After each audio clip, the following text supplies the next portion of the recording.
All right. This is Ed Torrey, and hey, you know what? I just got back. Those guys couldn't kick me out for long. I took care of them. I let them know who was boss, okay? They're not going to be messing with me no more. Or you, Mr. Pierce. Thank you, young nephew. We'll see you when I get back out to California. All right. Live from New York. This is what I'm doing. I'm going to read you something. You're going to listen. Here we go. Trade helps Greece prosper, okay? This is Ed Torrey. Don't forget, I don't read to everybody. Now, just as rivers influenced other ancient cultures, like Egypt, India, China, Mesopotamia, the sea influenced Greece most and foremost. Number one, Greece has a long coastline, and most places in Greece are less than 100 miles from that coast. In fact, many cities were built directly on the harbors where boats could go in and safely dock their ships. Highways of water, okay? Several seas played a major role in the life of ancient Greece. The largest was the Mediterranean Sea to the south.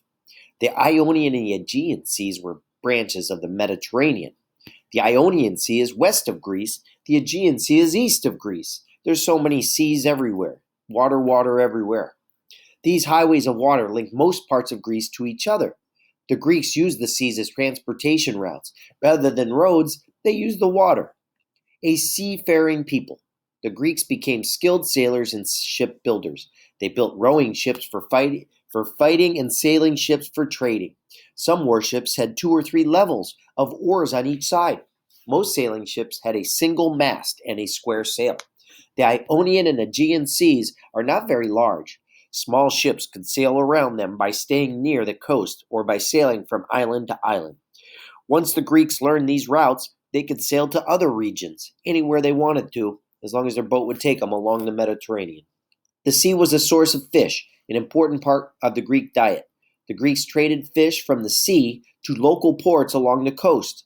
The Greeks also dried some kinds of fish so they could be transported to great distances and would not go bad. Trade and commerce. Greece did not produce much grain, but some regions produced surplus olive oil. Ooh, I like that for my cooking. Wine, my wife likes that. Wool and fine pottery. Greek city-states bought and sold surplus goods from each other. In addition, Greeks traded these items to other regions around the Black Sea and the Mediterranean Sea, including Egypt and Italy. The main products that the Greeks bought were grain, timber for building, animal hides, and slaves. The Greeks also traded for nuts, figs, cheese, and flax, which was used to make linen for clothing.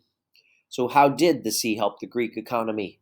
Well, what we're going to do is what you're going to do. I'm not doing anything. This is you now. All right, I've done enough. Okay, folks, on comprehension check, the geography of Greece, Mr. Pierce wants you to do this. You can explain the following geographic features. These are pretty unique geographic features. You go back to my reading and then go ahead and answer. I'll even include a link in here too. Why did the Greeks develop trade with other regions? You got to tell me. I'm not telling you. 3. How did geography of the Greek peninsula affect how they would rule their people? So this one's about the economy. That means how they make their money. This one's about the politics, how people rule their people. All right, number 4, the last thing that you're going to do for this geography of Greece stuff. Complete this cause and effect chart to show how Greece adapted to their environment or geography. Only fill out the effects part, people. You don't have to do nothing with this, okay? This is just giving you a scenario, okay? Only fill out the effects side by finishing the sentence. So I'm going to give you a little example. For example, cause and effect. COVID-19 goes crazy in California. That was the cause. The effect? So they stayed home and did online learning, okay? That was a cause effect.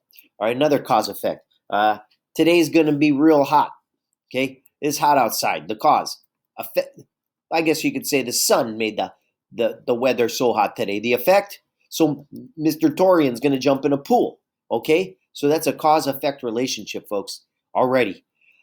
They're telling me I got to get out of here, and we're going to make it a little nicer than last time. I bruised up some guys last time. All right, guys. Thanks for listening. And also, hey, at the end, there's going to be something to do with your pets. I hope you have some pets that you want to share some information about.